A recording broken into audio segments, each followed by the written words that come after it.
Picture this. I'm standing in the middle of a vast prairie, enjoying a cool breeze and the rustling grass. The sun is setting, painting the sky with shades of orange and pink. A group of tourists drives up, cameras ready, and I think, great, another cameo on someone's social media. Then I hear it.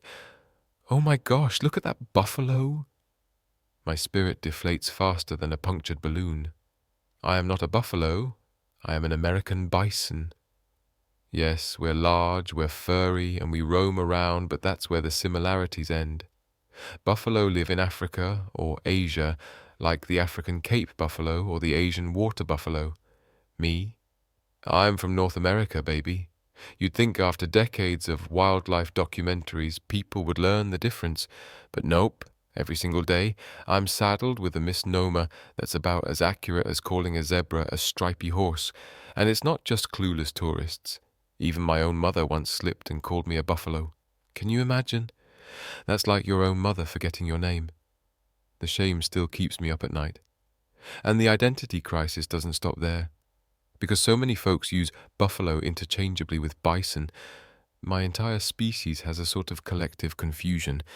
We have bison committees, not official of course, where we try to figure out if we should just give in and accept the name. But deep down, it stings every time we hear the B word. So yeah, call me old-fashioned, but I'd appreciate a little respect for my true identity. Is that too much to ask?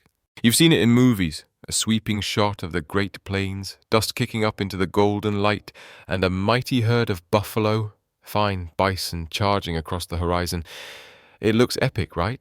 Like something you'd put on a postcard or in a western.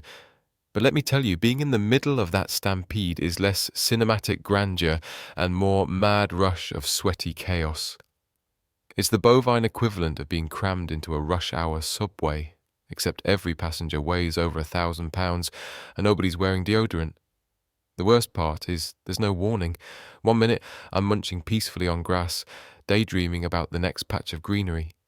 The next minute, the alpha bison or some spooked juvenile decides, let's run now, and suddenly the entire herd is barreling forward at breakneck speed. There's no group chat or calendar invite, it's just raw panic, and if you trip, you're done. It's hooves and horns all around, and let's not forget the dust. When hundreds of us take off, we create a dust storm so thick it's like walking through a cloud of powdered cocoa, minus the pleasant chocolate smell. Your eyes sting, you're gasping for air, and you can't see the bison butt in front of you, which is also dangerous because you might run smack into it. Honestly, I'm surprised more of us don't just say, nah, I'm good, and stay behind. But the fear of being left alone, or worse, singled out by predators, is enough to keep us in line, literally. Sure, being named the National Mammal of the United States sounds like a big honor. You'd think we'd get some sweet perks, maybe a cameo on currency or a dedicated nature reserve. But let me assure you, it's not all fireworks and parades. Meanwhile, the bald eagle gets all the cool merch and endless patriotic references. Us? We're lucky if we get a cameo in a national park brochure. And then there's the irony of being a national symbol while also being historically hunted to near extinction. Imagine being the face of national pride one minute and a prime target for low-carb burger menus the next. It's like being crowned prom king only to find out you're also the janitor who has to clean up afterward. We bison were once nearly wiped out, not just for our hides, but also to starve indigenous peoples. Talk about a brutal history lesson. In modern times, we're still grappling with habitat loss and questionable conservation tactics. Sure, there are efforts to protect us, but many of us end up in ranches where we're crossbred with cattle. Catalo or beefalo, anyone? It's like a forced identity crisis on top of our existing name problem. So, while we might be a national mammal on paper, the reality is far from regal. Instead of being revered, we're frequently turned into a commodity. National mammal sometimes feels more like a brand than a badge of honor. Being a baby bison might look cute in pictures, but behind those wide eyes and fluffy coats, it's a battleground of headbutts and survival lessons, Picture a daycare center where every toddler weighs at least 100 pounds and can run at 25 sevava if they really want to. Our playtime is basically an extreme sport. We butt heads, literally, until one of us keels over. It's a who's toughest game that determines the future alpha and subordinates. One time I mistakenly wandered up to a random mum for milk, and her reaction was swift and painful, a headbutt that sent me rolling. Talk about an embarrassing lesson. And the other calves? They form cliques. There's the fast runners, the super headbutters, and the shy grazers. If you don't fit in, you're left trailing behind the group, or you become the designated butt, pun intended, of all the rough play. And let's not forget the mothers. They're protective, sure, but also strict. Step out of line, and you get a swift nudge back to order. Meanwhile, the dads, they're off somewhere else, likely butting heads with each other over territory or ignoring us altogether. So yeah, being a baby bison is a constant cycle of falling down, getting up, and trying not to get singled out by a bored older calf who wants to test their strength. When you see a photo of a cute calf, just remember, behind that adorable face is a daily fight for respect. Let's paint the picture. You're a bison, minding your own business in Yellowstone National Park, munching on some tasty grass, enjoying the sun on your thick fur. Then you spot them, tourists with cameras, edging closer and closer as if they're about to snap a perfect Instagram shot with you in the background. A baby bison might think it's a sign of friendship, but we older ones know better. It's basically an invasion of personal space.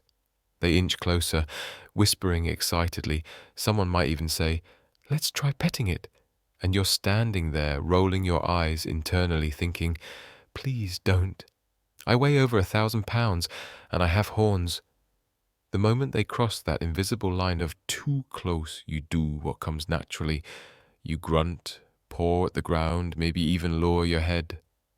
And they freak out, acting shocked that a wild animal didn't just want to pose for selfies.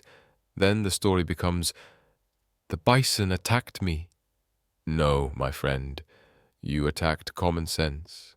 The park rangers will scold them, and sometimes we get a bad rap. It's a lose-lose.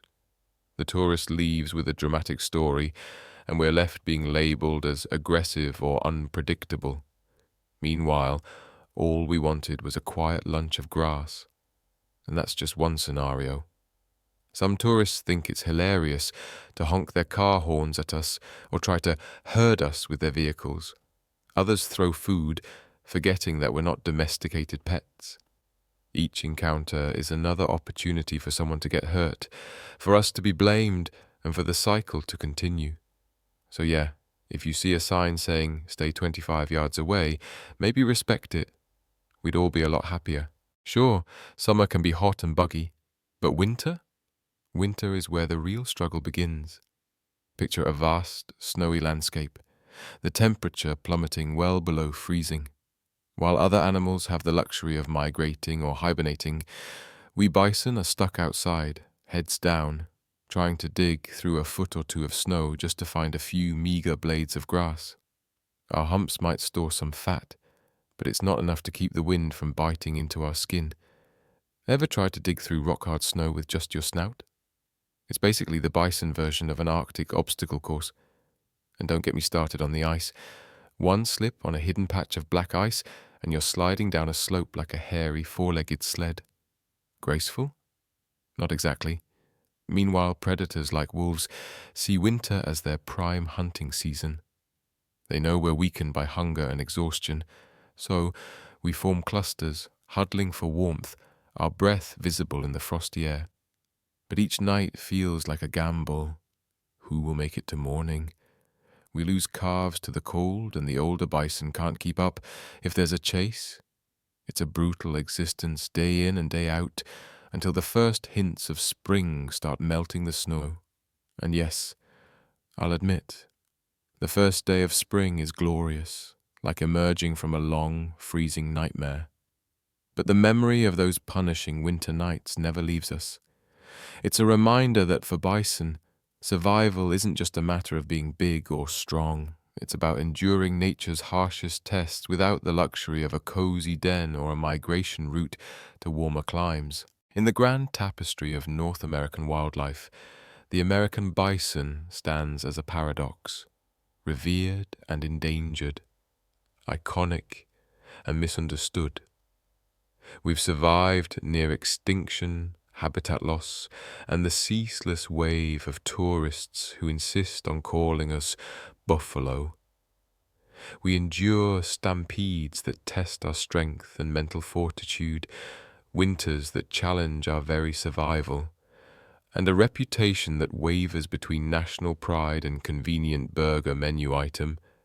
And yet, here we stand, resilient, proud, and still not buffalo. Maybe one day, humans will figure it out. Maybe they'll call us by our rightful name and treat us with the respect we deserve. Until then, we'll keep trudging through the snow, dealing with clueless tourists and butting heads in the name of establishing herd hierarchy, because that's what being an American bison is all about: surviving, thriving, and occasionally rolling our eyes at the ridiculousness of it all. So the next time you see one of us in a documentary or a national park, spare a moment to think about the layers of misunderstanding, the frantic stampedes, the harsh winters, and the endless identity crises we face daily. We're not just majestic silhouettes on a postcard. We're living, breathing creatures trying to carve out a space in a world that often forgets how to treat us. Give us a nod of respect, keep a safe distance, and for the love of all that is grass, please don't call us buffalo.